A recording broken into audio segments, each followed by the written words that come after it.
Hare Krishna, this is Caitanya Carana dasa coming to you live from Srila, Mayapur, doing a presentation for the ISKCON Youth Forum, Mayapur, and it's my privilege to be with you. Today we'll be continuing with our discussion on the 4-point formula of Srila Prabhupada, which is books are the basis, purity is the force, utility is the principle, and preaching is the essence. Of course, today we're going on to the second part, which is purity is the force. So we begin by offering our praise to our spiritual masters. Om Jnanatimirandasya Jnananjala Shalakaya Chakshurunmilitamena Tasmai Shri Gurave Namaha Shri Caitanya Manobhistam Stapitam Yena Bhutale Swayam Rupa Gadamahyam Dadati Swapadantikam Vandeham Shri Guru Panchakalpatarubhyascha Kripa Sindhubhyavacha Patitanam Pavanebhyo Vaishnavebhyo Namo Namaha Jai Shri Krishna Chaitanya Prabhu Nityananda Shri Advaita Gadadhara Shivasadi Gaura Bhaktivinoda Hare Krishna Krishna Krishna Hare Hare Hare Rama Rama Rama Hare Hare.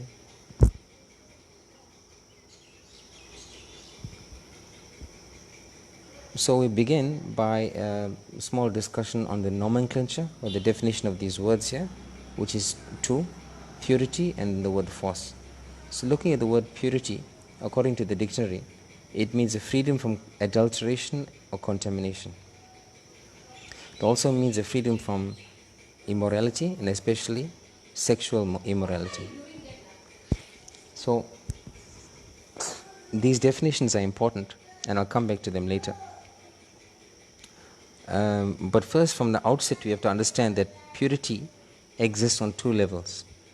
On the external level, it exists on cleanliness of the body, purity of the body by following regulated principles.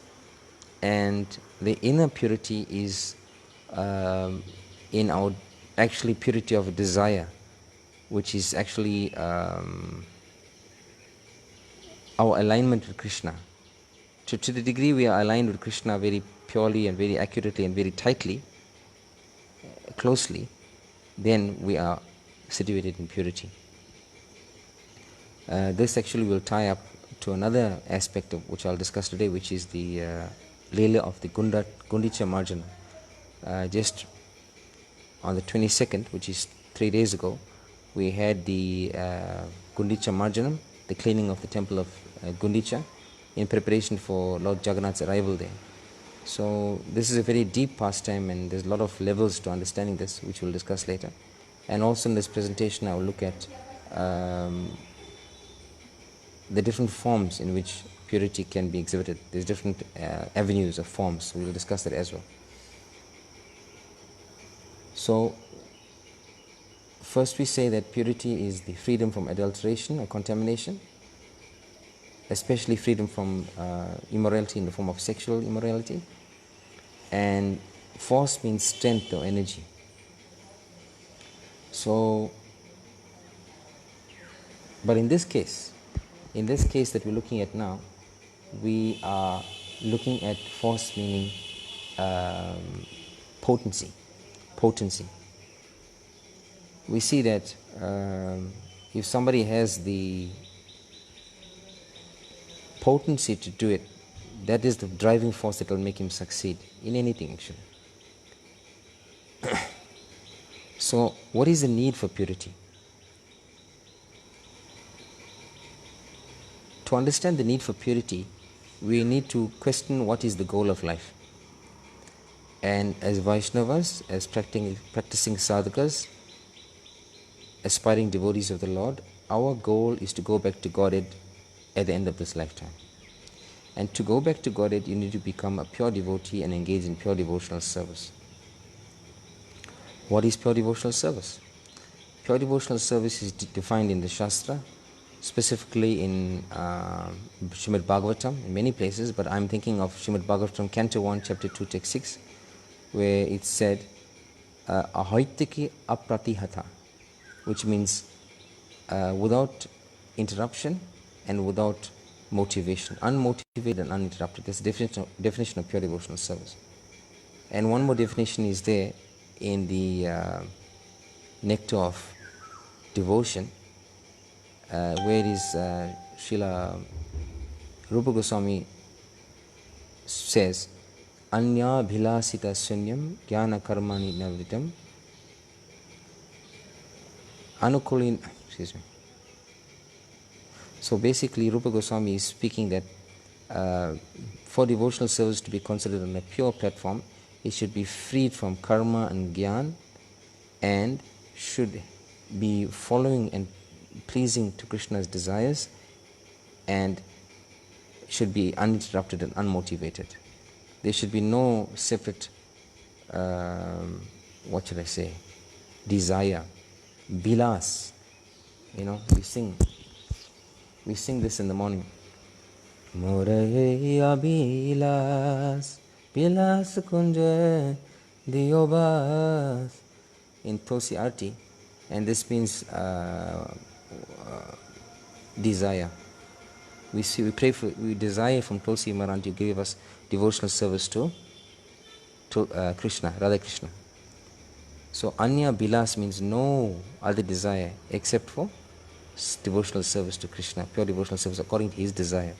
Remember, in that discussion of Bhakti Rasamrita Sindhu 1.1.11, Srila Prabhupada gives example of Kamsa and Sushruta.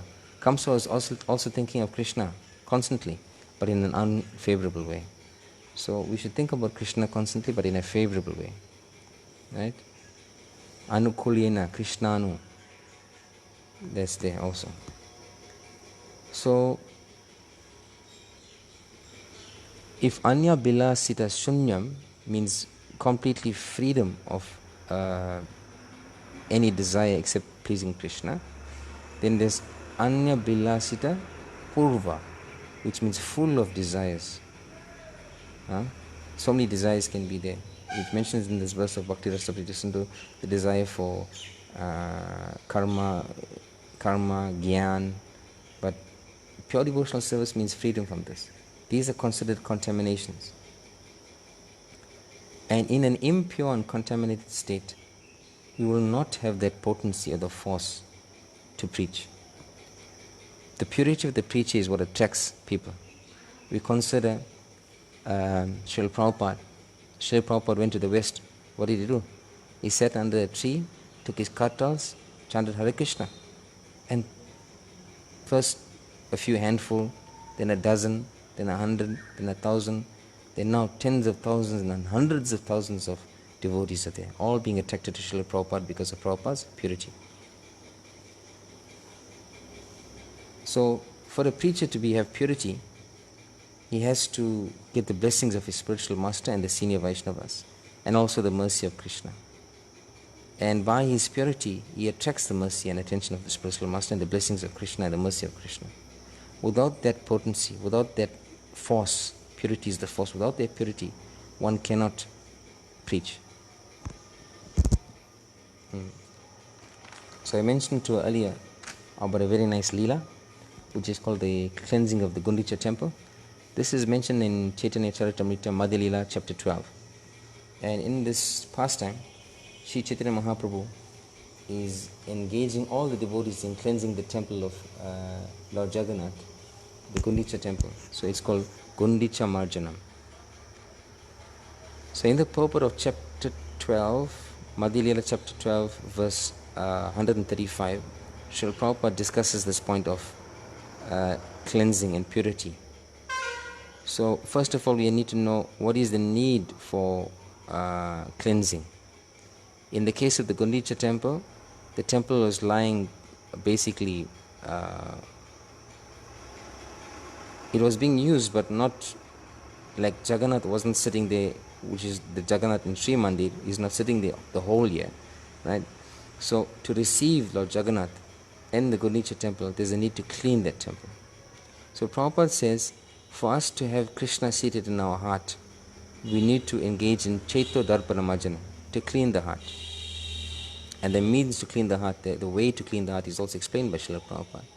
Srila Prabhupada explains in that purport He refers to Srimad Bhagavatam, Canto 1, Chapter 2, Text 17, Shrunvatam Swakatam Krishna, that by regularly attending and listening to classes on Srimad Bhagavatam, the unwanted things in the heart are removed. It's a very important part of our Krishna consciousness, which is called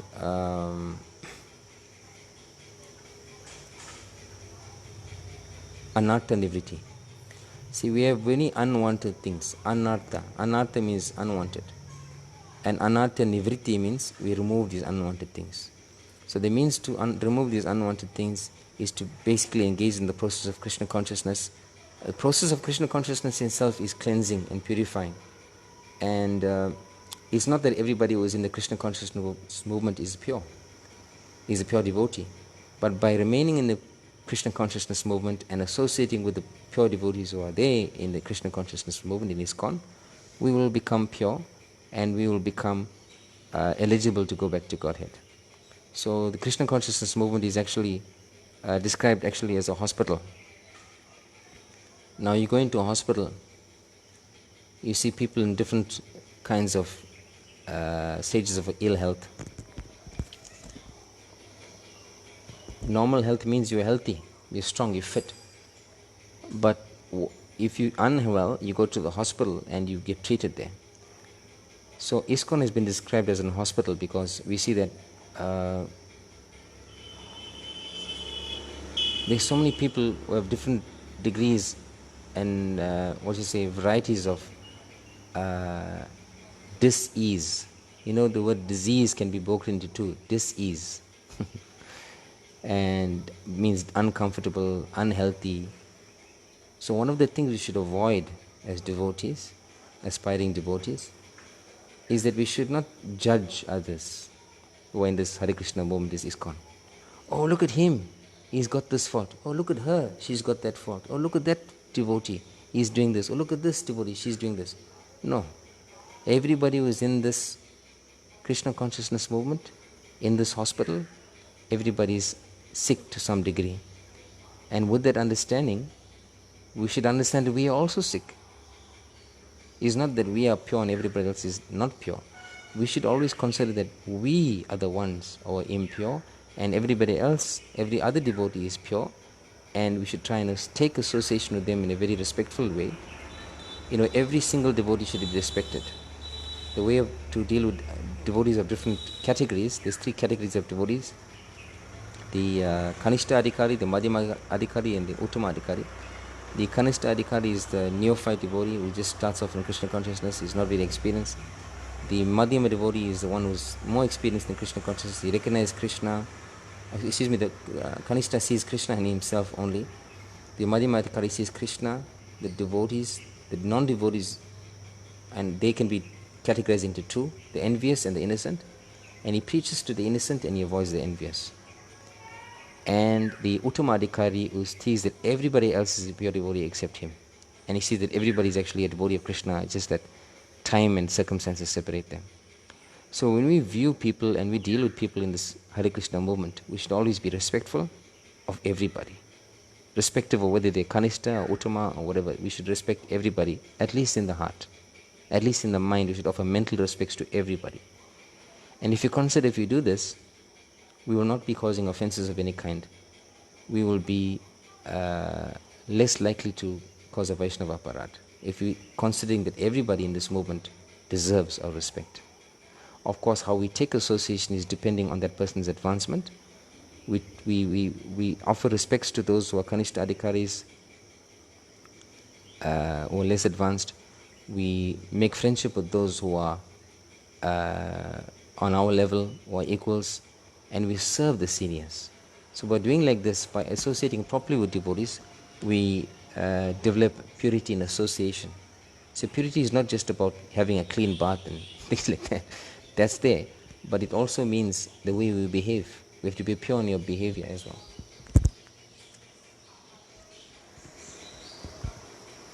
So why is this pastime of, Gundicha Marjan so significant and important? Well, you consider one point. Lord Chaitanya Mahaprabhu himself engaged in Gundicha Marjana. Lord Chaitanya Mahaprabhu himself was with his own hands cleaning the temple of Gundicha. Lord Chaitanya Mahaprabhu tore the cloth off his body, his cloth, to wipe the temple. And at the end of the Gundicha Marjanam, when the cleaning was done, the heap of dirt accumulated from Lord Chaitanya Mahaprabhu's cleaning was more than the combined heaps of all the other Vaishnavas. What does it mean? That means that Chaitanya Mahaprabhu was showing by his own example how important it is to this cleaning. And it's described there in this Leela that the cleaning is not just a physical cleaning of the temple. When one cleans the Gundicha temple in this pastime, it's described in the purports that one is cleaning one's heart. Excuse me. And that ties up in this purport of Madhya Leela, chapter 12, verse 135. Srila Prabhupada mentions actually, it ties up with the verse from the Shikshashtakam, Chaito Darpana Marjanam. In the Shikshashtakam, the first verse is Chaito Darpana Marjanam Baha Mahadavagni Nirvapanam. That this chanting of Hare Krishna cleanses the heart. So, externally, Prabhupada mentions this in the purport of Bhagavad Gita where he describes cleanliness. Externally, we maintain cleanliness by taking a bath, by wearing clean clothes, by engaging ourselves in clean activity, not unclean activities. We maintain our cleanliness externally. And internal cleanliness we maintain by chanting Hare Krishna mantra. Hare Krishna, Krishna Krishna, Hare Hare, Hare Rama, Rama Rama, Hare Hare. And that's why internally and externally we can be clean. So, Srila Prabhupada says here in this purport, when one takes to Krishna consciousness and engages himself in the devotional service of the Lord, beginning with chanting and hearing the glories of the Lord, the cleansing of the heart begins. When the heart is actually cleansed, one can clearly see the Lord sitting there without any disturbance. So I was just thinking about Nishingadev. There's a book on worship of Lord Nishingadev by His Grace Pankajangri Prabhu. Pankajangri Prabhu is the Pujari of Lord Nishingadev here in Mayapur. And in this book, there's a prayer by one of the devotees who are mentioned in the book, or by Pankajangri Prabhu himself, where he says, he prays to Lord Nishingadev, please use the sharp nails on your lotus paws to pierce all these obstacles on my path and throw them very far away. And that removal of obstacles is actually the removal of the obstacles within our hearts. It's not obstacles that come from outside. Outside obstacles are there. But the main enemy, the main obstacles are in the heart of every living entity. And we consider that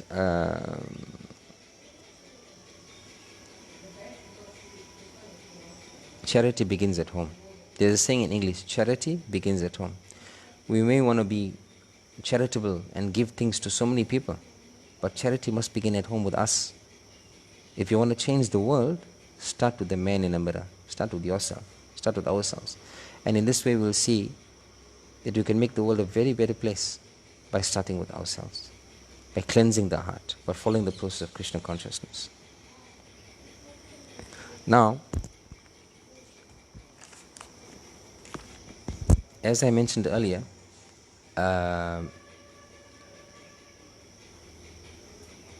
cleaning outside the body is one thing, but there's internal cleansing also that must go on. And obviously, if you think about it, which is easier to see? It's easier to see that you have dirty clothes and an unclean body. But an unclean heart, that's very difficult to see. So the enemies in the heart, lust, greed, envy, jealousy, madness, illusion, these 6 enemies are in the crevices and nooks and crannies of our heart. We cannot see them with our naked eyes.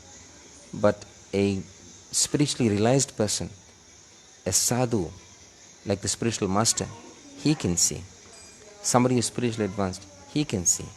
Therefore, we should always be grateful when somebody corrects us in terms of some lower qualities that we may have. We may think, oh, why this person is picking on me? And then the false ego kicks in, and we start to resist the opportunity to be able to change and become purified. Remember, when somebody criticizes you or tells you probably you're doing this wrong, or points out your mistakes, it is an opportunity for you to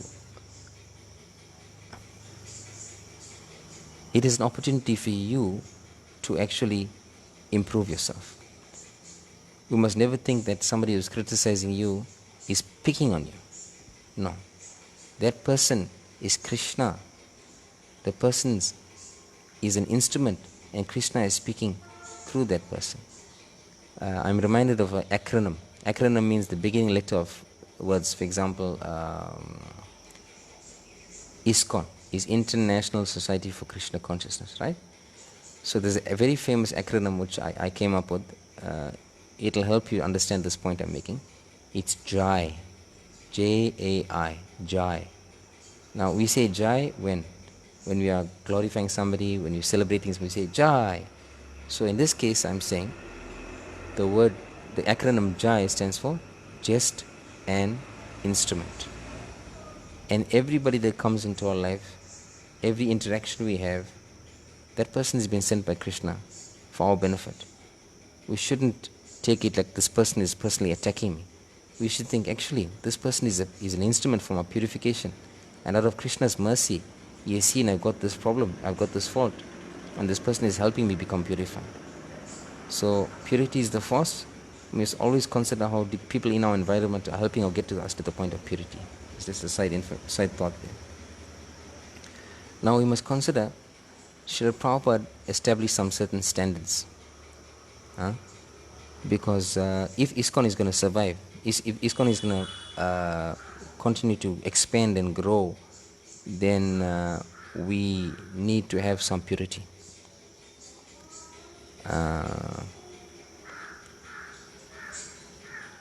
I'll give you an example. It's like if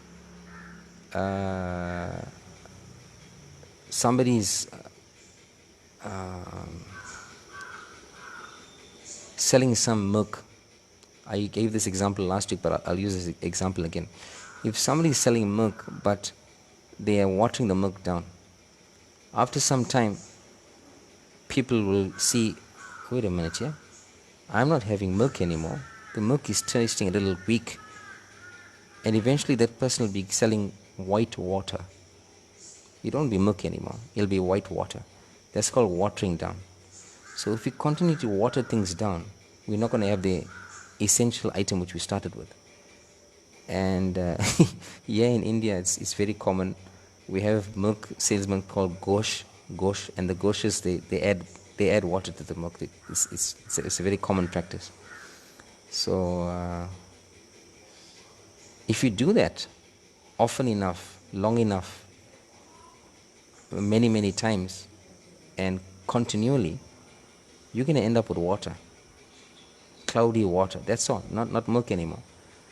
So we should present things as it is.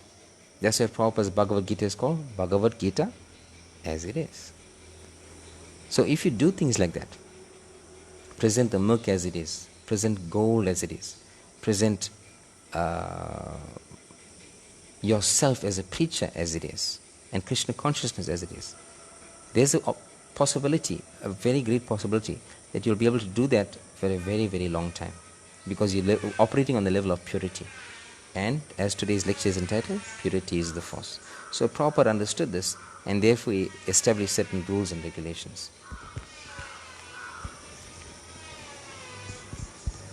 So one of the first things that Prabhupada established was this 4 rules.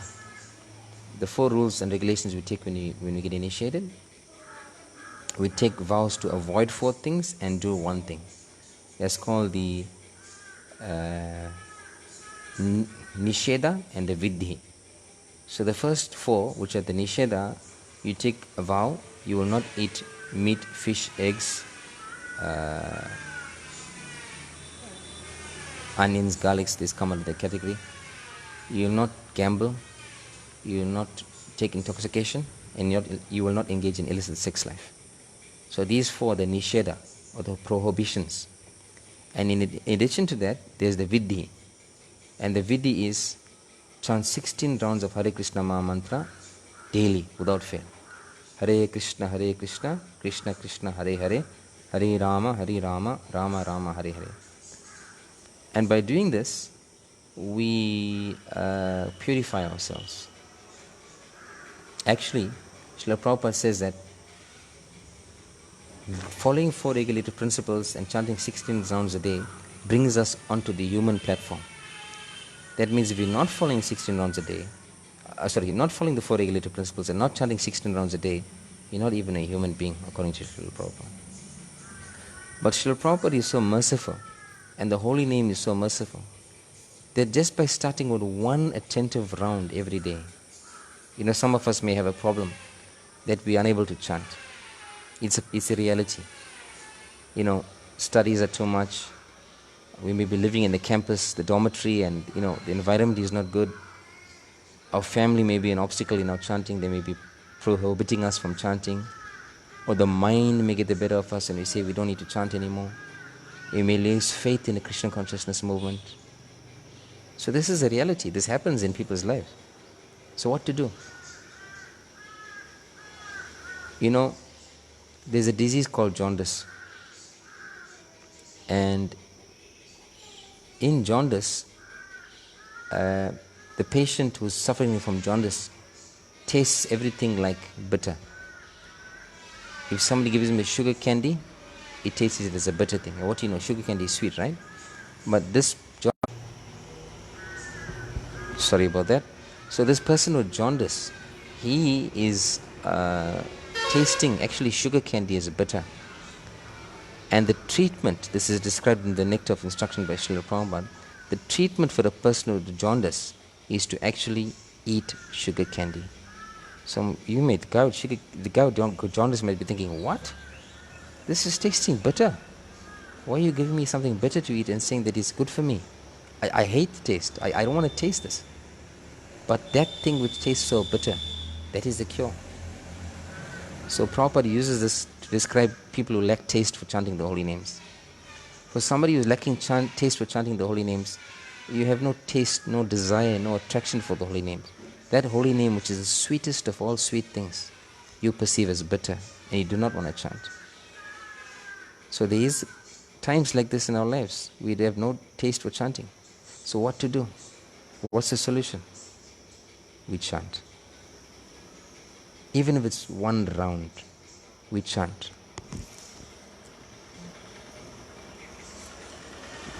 And we chant how?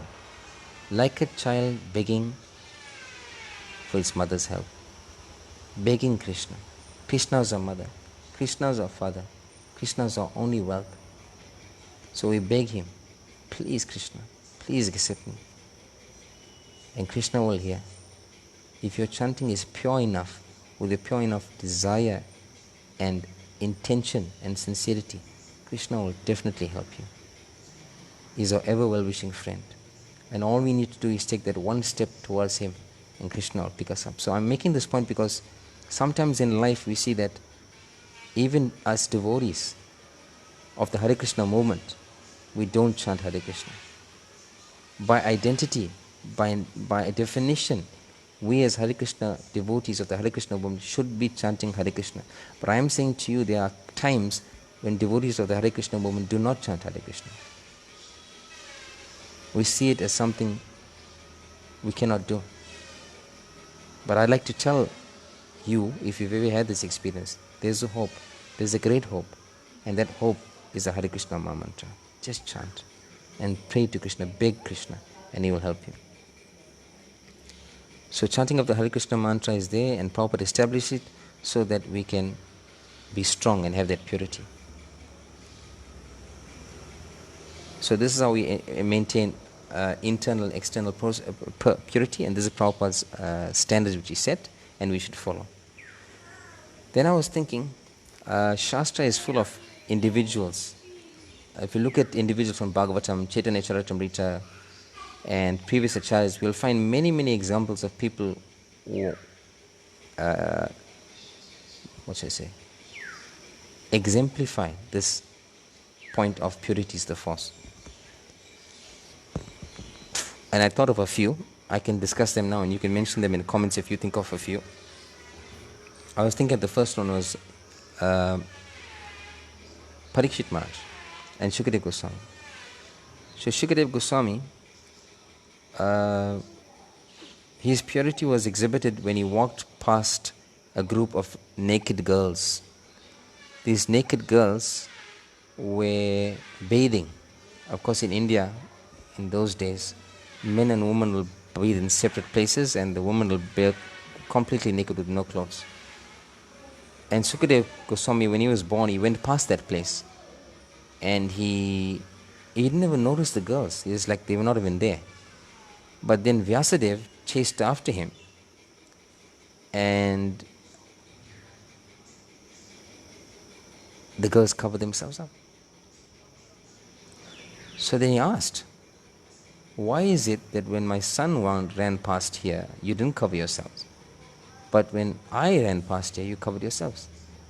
Then it is because, it's explained that it is because Vyasadeva was a householder and he was making a distinction between male, female bodies and he could see things on that material platform. So although Vyasadeva is extremely pure, he's the literal incarnation of the Lord, he was making that distinction. So how pure was Shukadev Goswami? Although he appeared naked, but he was not on a bodily platform of life.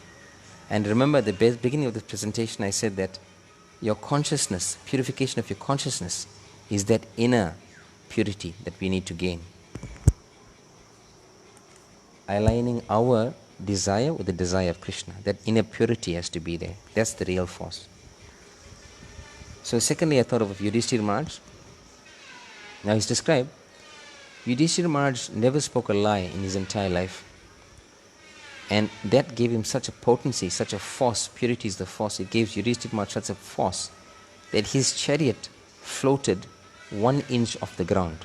The wheels of his chariot never touched the ground. That's amazing. That's like the smoothest ride you can imagine. But then there's a time when that chariot touched the ground. Now, some people say this happened because Yudhishthira told a lie, and other people say it's because he disobeyed Krishna's direct instruction. So during the Mahabharata war, there was a time when Dronacharya was fighting very furiously. He could not be checked. The Pandavas could not deal with him. And at that time, Krishna understood, if news reached Dronacharya that his son Abhimanyu, if his son Ashwatthama was dead, then he will lose courage, and at that time the Pandavas can kill him. So Krishna thought, these people, Kauravas, will not believe us if we say Dronacharya is dead. They may say, you're making this up to just weaken Dronacharya. But if Yudhishthira said it, Yudhishthira never spoke a lie.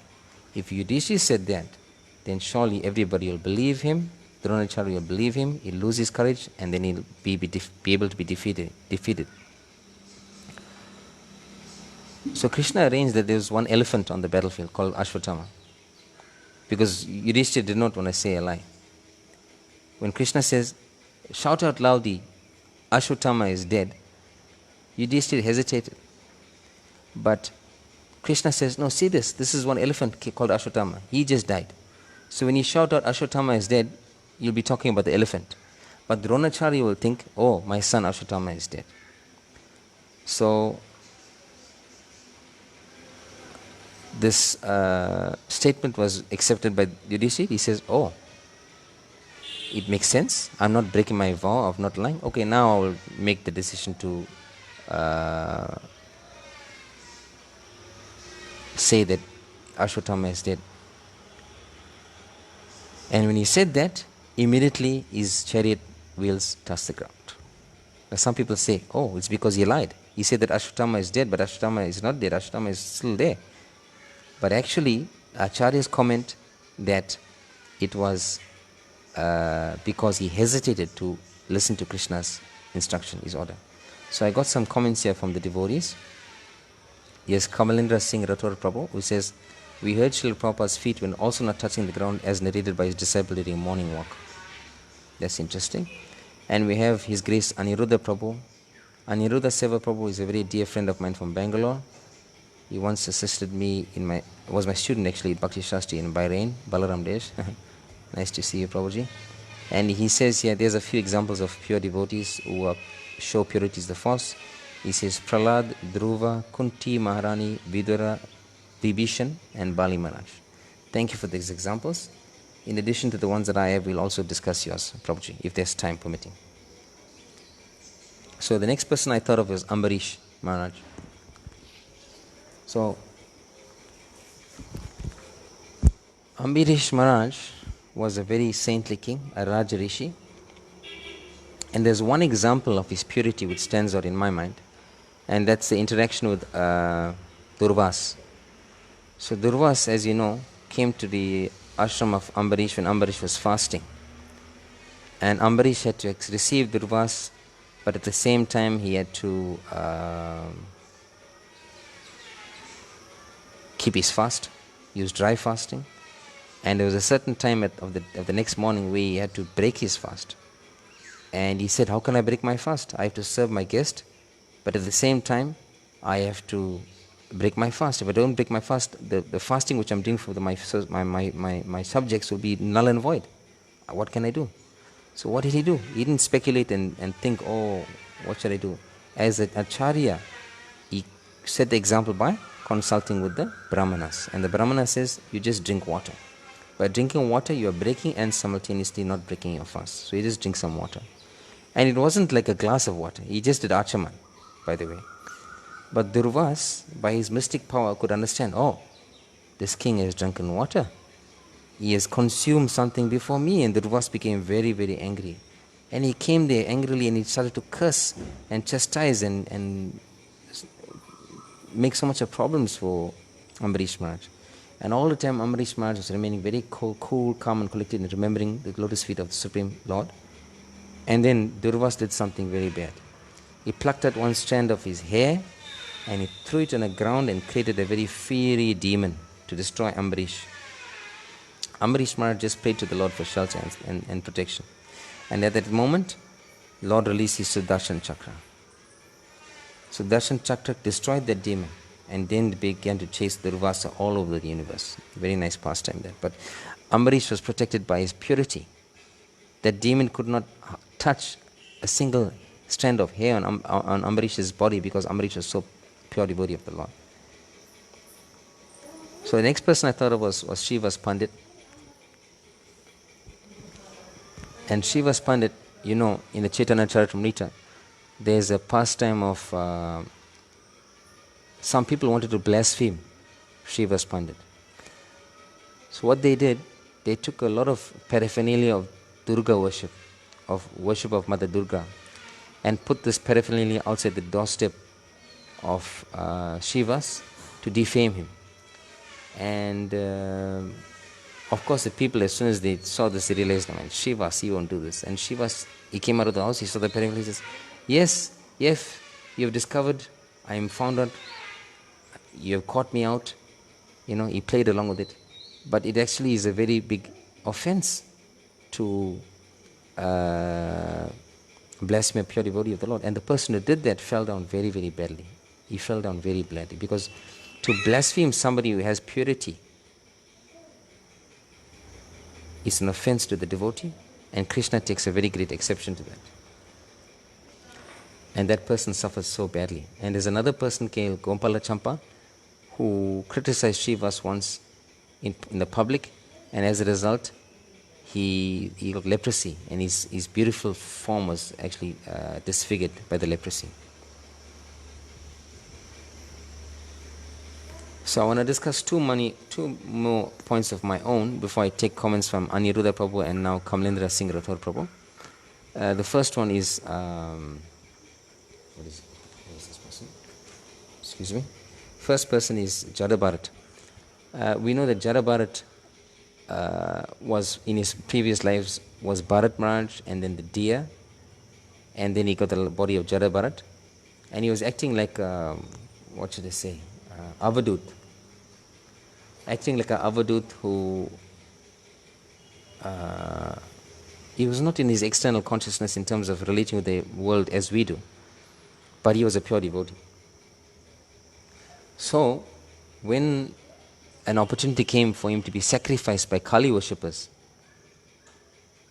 because he was such a staunch devotee of the Lord, Kali herself came out of that murti and killed all of these so-called devotees, because she is a devotee of the Supreme Personality of Godhead, Krishna, and she could not see that Krishna's devotee was harmed in any way. So she came out personally and started to kill all these followers, just because of Jadabharat's purity. And the next person I wanted to talk about was Srila Bhaktisiddhanta Saraswati Thakur. So Srila Bhaktisiddhanta Saraswati Thakur, he at the disappearance or disappearance actually of Srila Gaurkishore Das Babaji Maharaj, all the Babajis of Navadip wanted to claim the body of Gaurkishore Das Babaji Maharaj, because they wanted the samadhi of Gaurkishore to be in their ashrams, because they saw it as a way to making money. So many people come there. But then Srila Bhaktisiddhanta Saraswati Thakur, Bimala Prasad came there and he says,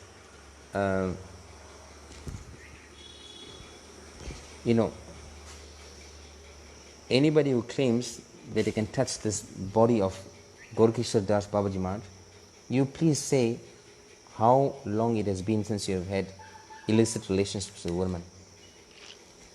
Anyone amongst you who has not had illicit relationships with a woman in a month? Nobody step forward.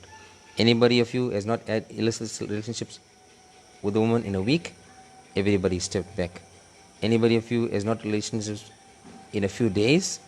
Everybody stepped back. So a little person purified enough to touch the body of Gaurkishore Das Babaji Maharaj, what Srila Bhaktisiddhanta Saraswati Thakur, Bimala Prasad, and he took the body of Gaurkishore Das Babaji Maharaj, carried him away. And that's another example of purity is the force. So I got some examples from our devotees online here. Aniruddha Prabhu mentions Prahlad Maharaj. Let's talk about Prahlad Maharaj. So Prahlad Maharaj, because of his staunch faith and trust in the Supreme Personality of Godhead, Lord Nrsimhadev, Krishna actually,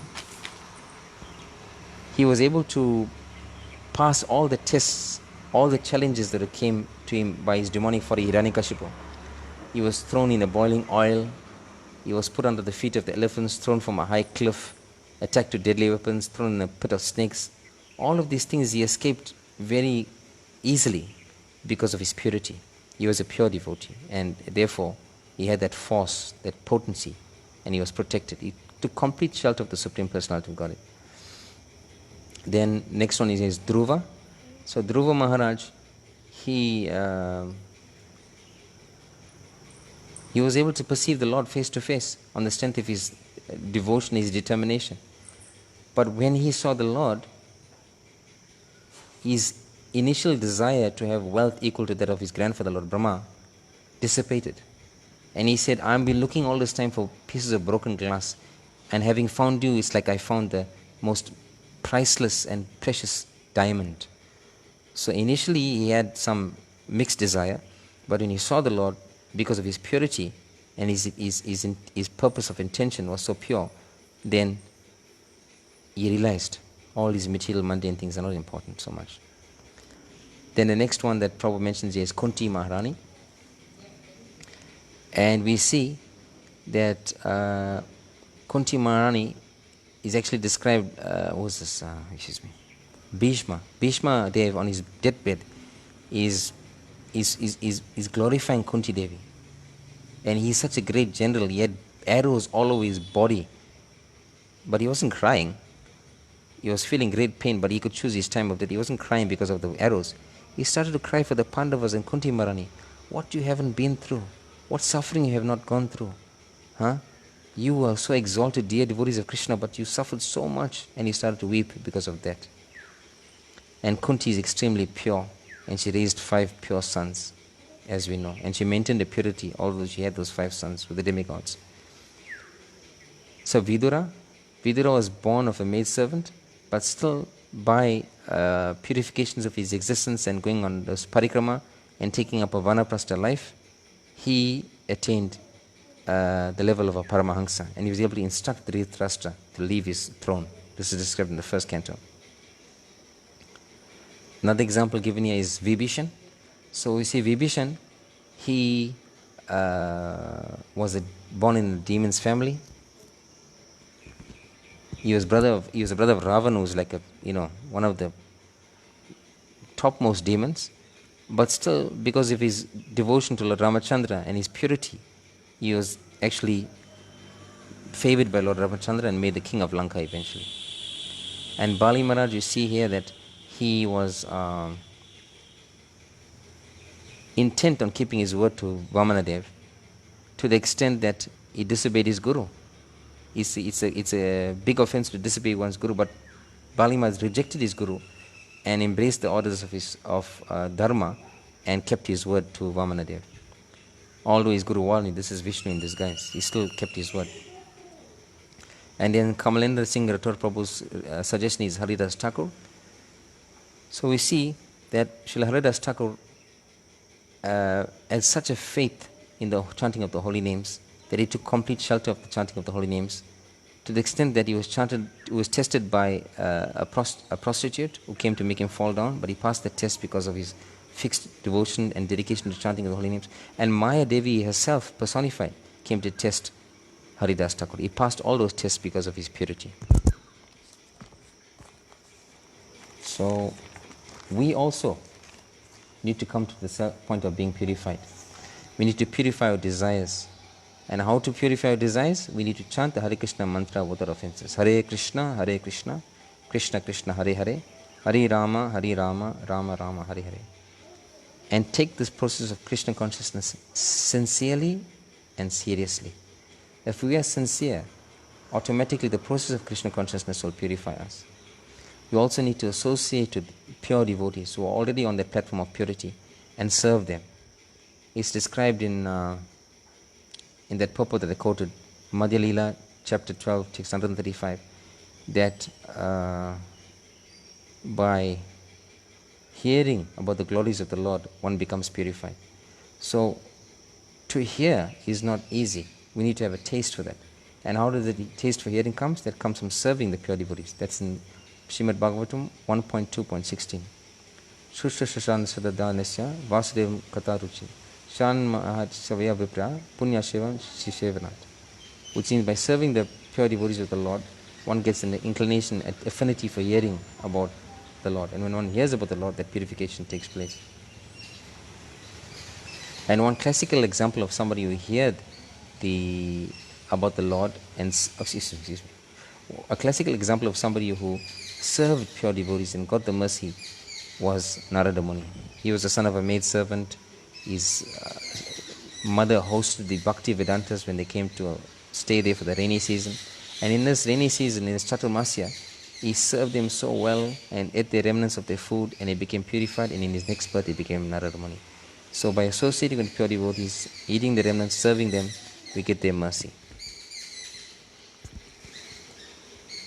So I'm going to stop soon, in 10 minutes time. Are there any questions or comments at this stage? I'll ask you devotees please to write in the comment section here any questions or comments you have, any need for clarification, any points that struck out in your mind that you'd like to repeat or discuss again, please let me know. And I'm just going to wind up with a few more points. That in the scriptures, in the Bhagavatam, this word pure devotional service is mentioned. Not just devotional service, but pure devotional service. Because as you know from a reading of the third canto, that devotional service actually comes in the three modes of material nature. We can have devotional service in the mode of goodness also. And whilst goodness is advised, there's actually a verse describing the mode of goodness personality called a Brahmana in the Bhagavad Gita, chapter 18, text 42.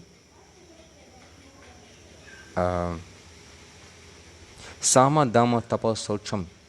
The Socham is purity. So one of the qualities of a Brahman is clean or purified. So this is an important prerequisite or requirement for a Brahma to be clean. One of his characteristics. Brahma Karma Sobhavaja. And then this sattva gun is actually a springboard, a platform to raise oneself up to pure devotional service. And pure devotional service should be our goal. That should be the ultimate goal of life. So I'm going to stop now. Just want to wind up with one last statement. And that purity can be experienced on several levels. There's purity of the body. We keep oneself clean. We keep our clothes clean. We keep our habits clean. There's purity of the mind. We have thoughts of Krishna. There's purity of the heart, which occurs when you chant Hare Krishna mantra, Chaito Darpana Marjana Baha Mahadavagni Nirvapanam. And there's purity of the consciousness. By associating with the holy name, Krishna and the holy name, by associating with Srila Prabhupada through his books and lectures, by hearing Bhagavatam, by engaging in devotional service, the consciousness becomes purified.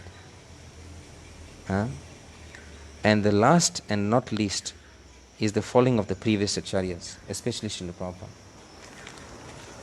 So, what is the position of Srila Prabhupada in terms of us being pure? Srila Prabhupada is the preeminent founder acharya, is the founder acharya.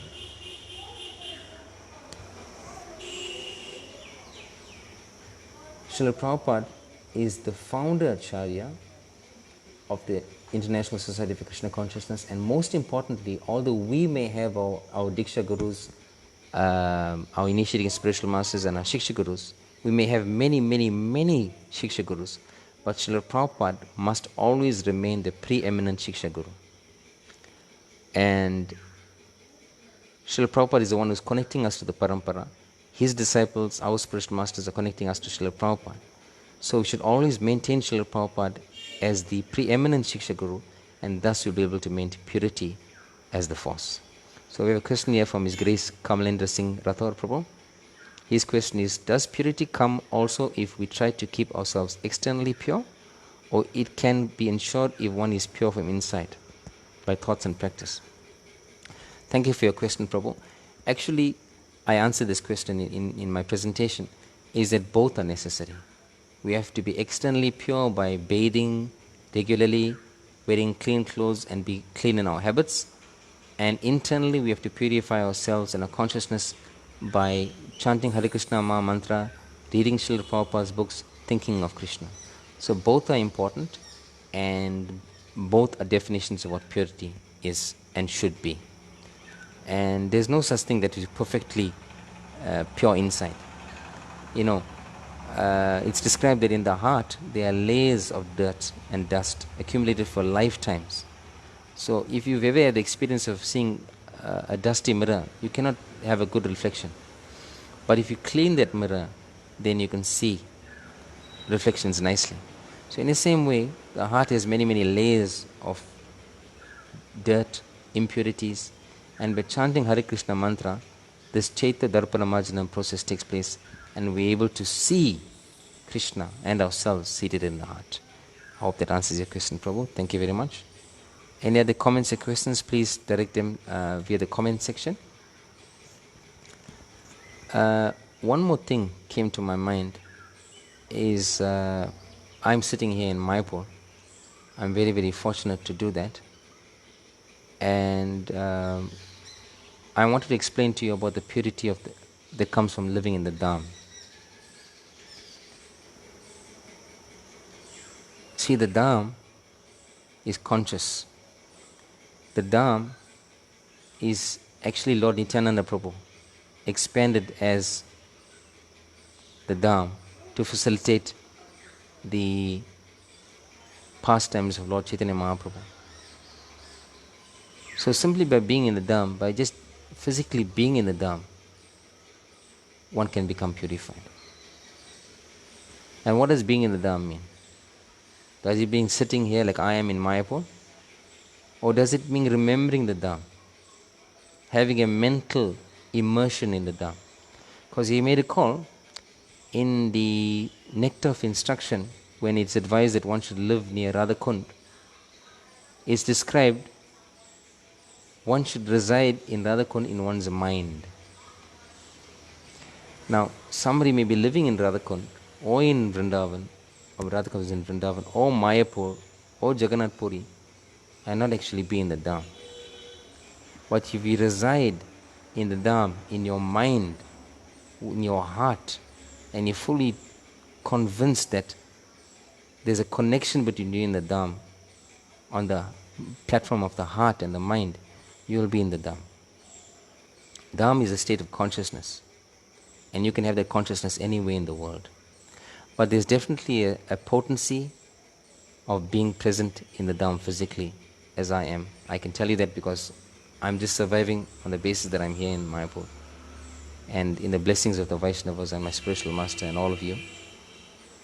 And I just wanted to highlight that I feel very, very fortunate and blessed to be here, and that the Dham definitely has a purifying influence on all of us.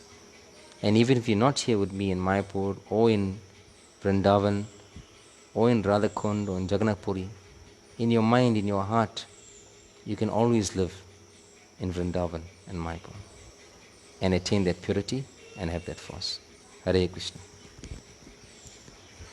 Oh wait, there's one more question here. This is from Kamlendra Singh Rathore. He says, Prabhu, I experience that I have conversation with outside people, and when they pour their heart why they like sense gratification, it also my consciousness, it affected my consciousness also hearing them. That's a very good point. Kamalendra Prabhu, association is a very important part of our existence in Krishna consciousness. In fact, it said that association is 90%. 90% of advancement in Krishna consciousness depends on our association. So there's nothing stopping us from associating with people who are not devotees. We have to.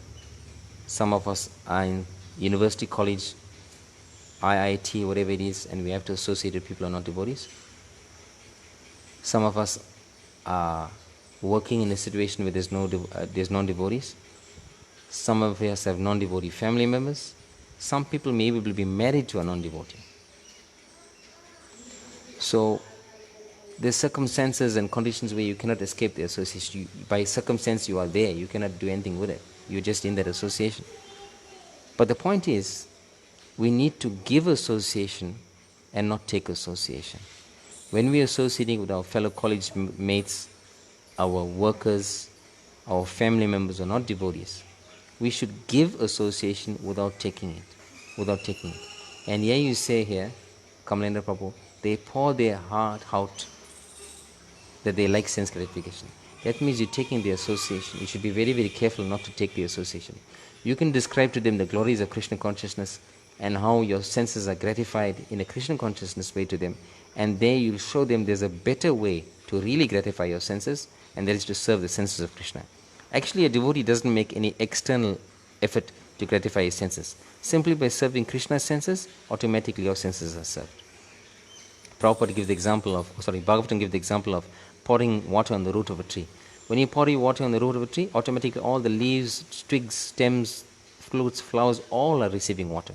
Or you feed the stomach. By feeding the stomach, the whole body gets nourished, all the parts and parcels. So here we see that we have to be very choosy about who we associate with. And if you are compelled and forced and have no choice but to associate with non-devotees, we should be very, very careful not to take the association. And you mentioned here, Prabhuji, you say outside people when they pour their heart, which means that they're revealing their minds in confidence. There are 6 loving exchanges mentioned in the Nectar of Instruction Text 4. Revealing one mind's in confidence, inquiring confidentially, offering prasadam, receiving prasadam, giving gifts and receiving gifts. Sad vidhi piti lakkanam. 6 loving exchanges. But Prabhupada mentions that these exchanges must be had only between devotees. Because that's the juice that nourishes devotee relationships. It's the 6 loving exchanges. But if you engage in that sort of activities with outside people, with non-devotees, you're going to pick up their qualities and it'll influence your consciousness, Prabhuji. So as much as possible, if you're spiritually strong enough, if you're spiritually pure enough, you can hear outside people's discussions, but be very careful that you are properly situated yourself not to be influenced by it. If you are influenced by such interactions with other people, rather you don't listen to their revealing their hearts in confidence, and you just direct them to somebody else who is more spiritually strong and pure than you. But if you feel you can hear it and manage it, like our gurus, our spiritual masters are dealing with devotees, non-devotees, so many groups of people, so many varieties of people. But they have the spiritual potency, the purities, the force. They have that strength, the force, to be able to hear that without becoming affected. I'll give you an example about preaching to somebody on their own level. Once Srila Prabhupada was having a meeting with a Formula One racing driver. He's a racing car driver. And Prabhupada spoke to this person about racing cars, and that person spoke back to Prabhupada for half an hour. For 30 minutes they were speaking about racing cars. Then after 30 minutes Prabhupada says, the car, the material body can be compared to a car. And then Srila Prabhupada started to preach to this person. But you see, for that half an hour, for that 30 minutes, Prabhupada was listening to this person describe about the car, how important it is, how valuable it is in life to be a racing car driver is the goal of life, and all of these things. Prabhupada didn't talk back. He just discussed on that person's level. But when the time was right, Prabhupada says, the material body is compared to a car. And then he brought in the Siddhanta. So if you are expert on that level of being like Srila Prabhupada, to be able to get all that from the outside people and listen to them without being affected, by all means go ahead, listen, and then give them Krishna consciousness. But if you cannot, better to avoid such a situation and not take association from outside people. Hare Krishna. I hope that helps. So our time is up. I thank you very much for giving me a chance to speak to you. I'm always grateful for this opportunity because I get a chance to talk about Krishna. So, take care. Hare Krishna. Jai Shri Prabhupada ki jai.